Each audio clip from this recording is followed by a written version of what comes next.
recordando nuestros orígenes. Si no existe la memoria, todo lo nuestro es suicida. La memoria en términos colectivos, ¿qué es? Es dejar una historia escrita. Siempre lo han hecho en piedra y por eso se han preocupado tanto de destruir la piedra. ¿Para qué?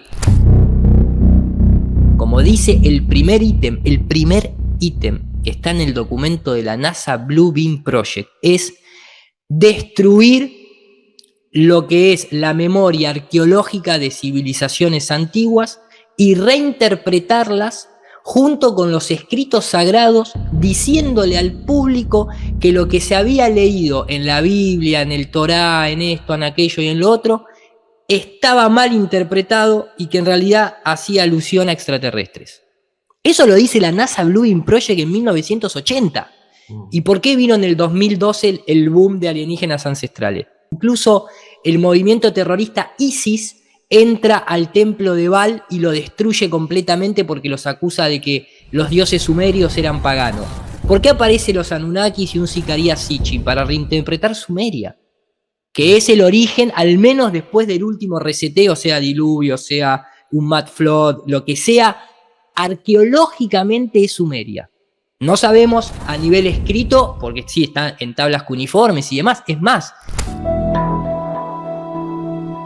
la NASA Blue Beam Project, si bien se desclasifican en la década de los 80 del siglo pasado, la primera idea sobre un enemigo invisible fuera de este mundo como una excusa para una nueva alianza mundial viene ya desde 1915, como bien exponía Bill Cooper, de la mano de uno de los padres fundadores de la educación norteamericana, John Dewey, que en 1917 presentaba la idea esta de tal vez si nosotros generamos la amenaza externa, podemos unir a la humanidad en un mismo objetivo. El paradigma funciona siempre y cuando la gente crea en él.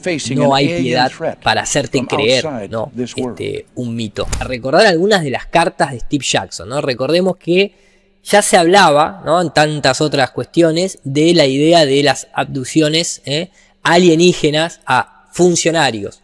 El pictograma de un alienígena dando dinero y varios gobiernos pidiéndolo, ¿no?, como una limosna, es el tema de que se maneja mucho por detrás. Se domani venisse una spedizione di marziani, per esempio, ¿no?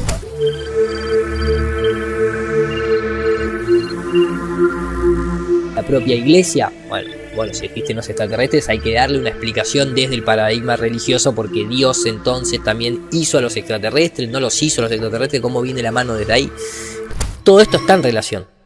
Y después recreando el mito a través de series de televisión como es, por ejemplo, Alienígenas Ancestrales, La Guerra de los Anunnakis, Sicaria Sitchin, ¿no?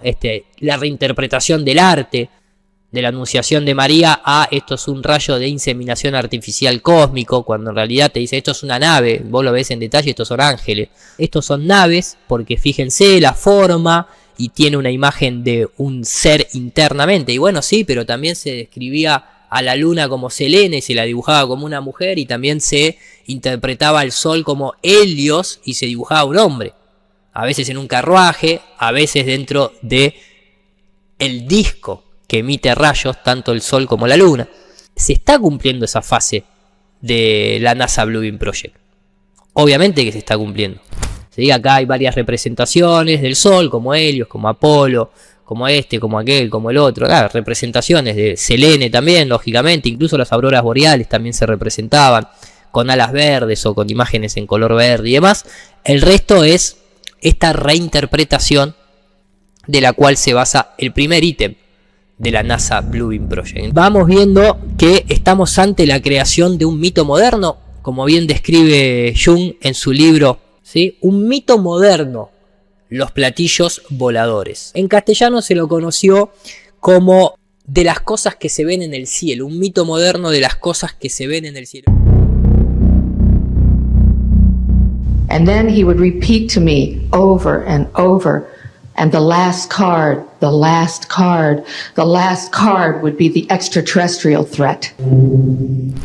My name is Carol Rosen. I'm an educator who became the first woman corporate manager of an aerospace company, Fairchild Industries. I'm a space and missile defense consultant. I've consulted to a number of companies, organizations, government departments, even the intelligence community.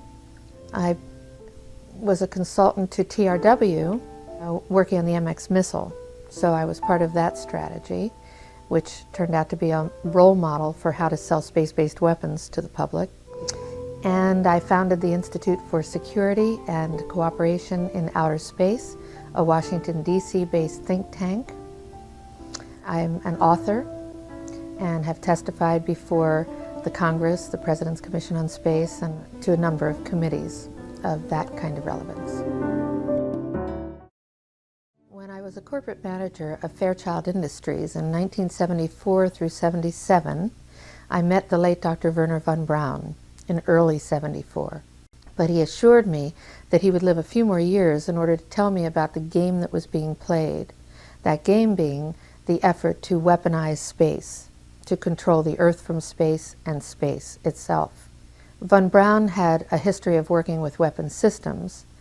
Von Braun's purpose in life during the last years of his life, his dying years, was to educate the public and decision makers about why space-based weapons are a dumb, dangerous, destabilizing, too costly, unnecessary, unworkable, undesirable idea, and about the alternatives that are available.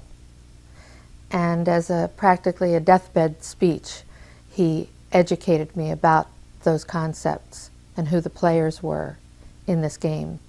What was most interesting to me was a repetitive sentence that he said to me over and over again during the approximately 4 years that I had the opportunity of working with him, and that was the strategy that was being used to educate the public and decision makers, and the scare tactics, the spin that was being put on a weapon system. And that was how we identify an enemy.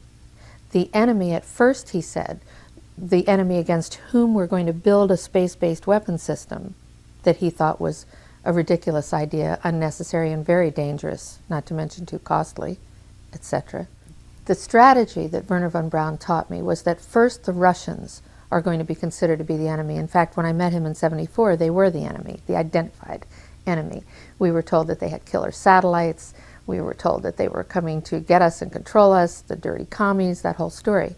First, the Russians were the enemy against whom we're going to build space-based weapons. Then terrorists would be identified, and that was soon to follow. We heard a lot about terrorism. Then we were going to identify third world country crazies. We now call them nations of concern. But he said that would be the third enemy against whom we would be needing to build space-based weapons.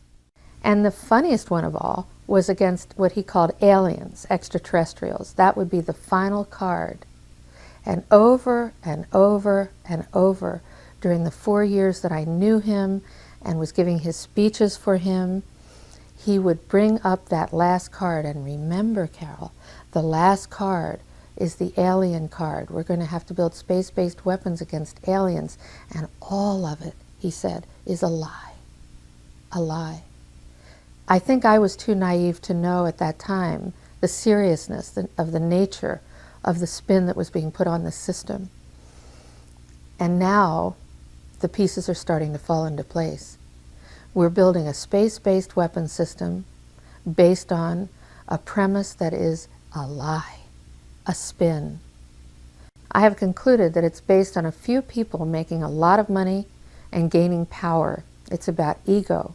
It's about a few people who really are playing an old, dangerous, costly game for their own pocketbooks and power struggle. That's all it is.